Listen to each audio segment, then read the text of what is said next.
Deuxième pilier de l'islam. Prophète sallallahu alayhi wa sallam. Sa tête sur la cuisse d'Aïcha radiallahu anha. Il agonise, il est mourant et il répète As-salah, as-salah, as-salah wa ma malakat aymanukum. La prière, la prière, la prière. Et on a encore aujourd'hui qui discutent sur la prière, qui polémiquent sur la prière, qui me posent comme question si on ne prie pas, c'est vrai qu'on va en enfer. Et il te sort alors le premier pilier. Mais j'ai dit la ilaha illallah.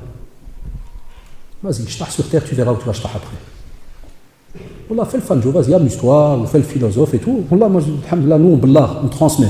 C'est pas moi qui va te faire entrer en enfer, matraj. Il y a ceux qui s'occupent de l'enfer, puisqu'Allah subhanahu wa ta'ala dit dans le Coran. Il va interpeller les gardes de l'enfer. Il va leur dire Khudouhu, farulluh, thumma al-jahima, salluh. Prenez-le et enchaînez-le. Et en enfer, jetez-le. D'autres vont rencontrer, certains ils vont leur dire Ma salakakum fi saqar. Qui vous a jeté en enfer? Tout subhanallah. Ah, les jeunes qui se posent encore des questions, ah, les jeunes qui ne prient pas. Wallahi, vous êtes des fous. Wallahi, l'Adim ne peut le faire qu'un fou. C'est comme le gars qui sait qu'il va sur une autoroute, puis on met une plaque, on dit Monsieur, c'est écrit en grand, si vous continuez, il y a un trou. Et lui, Adim est la quatrième. Adi dit Bismillah, il avance. Wallahi, comme si tu es assis à côté de lui, qu'est-ce que tu fais? Tu sautes de la voiture. Il dit, mais il est fou. La même chose pour il ne prie pas, il entend les textes, il sait qu'il y a Jahannam, qu'il y a un tas de choses, il sait que c'est le pilier, alhamdoulilah, le plus important après la shahada, que même si tu es malade, même si tu es au temps du prophète sallam, au moment même du combat, ceux qui connaissent alhamdoulilah la jurisprudence, est-ce qu'il n'y a pas la prière, comment elle se fait quand il y a la guerre? Un groupe qui prie, l'autre qui surveille, l'autre qui monte, l'autre qui descend. C'est une de ces belles prières, mais incroyables. Mais on ne lit pas, c'est pour ça qu'on ne goûte pas et on n'a pas les arguments. Allez voir la prière quand il y a la guerre. Il y en a plein qui croient que dès qu'il y a la guerre, stop, draré, il y a la guerre. On reprend la prière quand on fera, Inch'Allah, l'armistice. Abadan. Wallahi, même pendant la guerre, il y a une prière. Il y en a, ils ne sont pas au courant. Ils vont leur dire Ma salakakum fi saqar. Vous savez, c'est l'histoire de quoi ça, Ma salakakum fi saqar? C'est imaginez par exemple ici, avec nous ici, deux potes, deux amis. Un qui dit à son ami, Allah, prie, prie. Et l'autre, il regarde faire. Inch'Allah. Comment il rigole d'Allah sans le savoir. Inch'Allah. Ah, prie mon frère. Ah, Rabbi Kbir. Prie mon frère. Oh, il y a le temps. Vous savez toutes ces phrases. Hein? Oh, prie mon frère, on est encore jeune. Oh, prie mon frère. Oh, c'est bien. Chacun a ses excuses. Les deux, ils vont se quitter un jour, par la mort.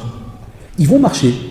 Celui-là qui était bien, il va marcher. Il va vers le paradis. À ce moment, il va passer devant Jahannam, puis il va être étonné. Abdel, qu'est-ce que tu fous là? Qu'est-ce que tu fais, ça, Abdel? Moi, je l'ai dit d'une manière un peu, pour que ça passe, Allah subhanahu wa ta'ala l'a dit d'une manière limpide. Il va lui dire Ma salakakum fi saqar, parce qu'on aura beaucoup. Qalou, ils vont parler. Lam nakum minal musallin. On n'était pas de ceux qui priaient.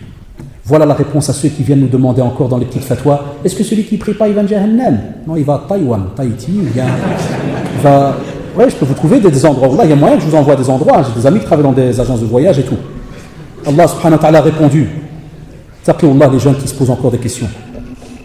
Qalou lam nakum minal musallin. Et avant cela, ils étaient où? Dans Saqar, dans Jahannam. Voilà la réponse. Faites attention. Et sont cités dedans aussi ceux qui ne donnaient pas aux pauvres. Et kunna nakhudu ma'a al-kha'idin. Et ceux qui se pavanent, tu sais, ceux qui c'est l'heure de la prière, et puis là, assis au coin, tu dis Mohamed, viens, on va prier. J'arrive. Tu sors de la mosquée, il est toujours là comme un poteau. Et oh Abdel, on va pas prier. Wallah, j'ai réfléchi, je suis un hypocrite en vérité, donc je préfère pas être devant Allah subhanahu wa ta'ala, parce que ça, c'est les beaux, c'est avec les fameux tox là. C'est parce que si je suis hypocrite, je ne peux pas faire l'hypocrite. Je peux pas. Je veux venir devant Allah, je suis pas bien, je prie pas, donc je peux pas être devant Allah, donc je préfère pas prier. Le shaitan, il fait des pirouettes sur la tête, il se dit, oh, des comme cela, Arjib, apporte. À l'appel, il les aime bien, ceux-là. Ah, khil karim. Qalou lam nakum minal musallin. La prière, comme vous le savez, elle est quelque chose, wallahi, qui apaisait le prophète sallallahu alayhi wa sallam. Il attendait l'heure de la prière. Donc, pour tous ceux qui rentrent dans l'islam, tous ceux qui reviennent, la prière, la prière, la prière. Sans la prière, c'est le code PIN. Sans la prière, wallahi, zéro. Allah d'alikum.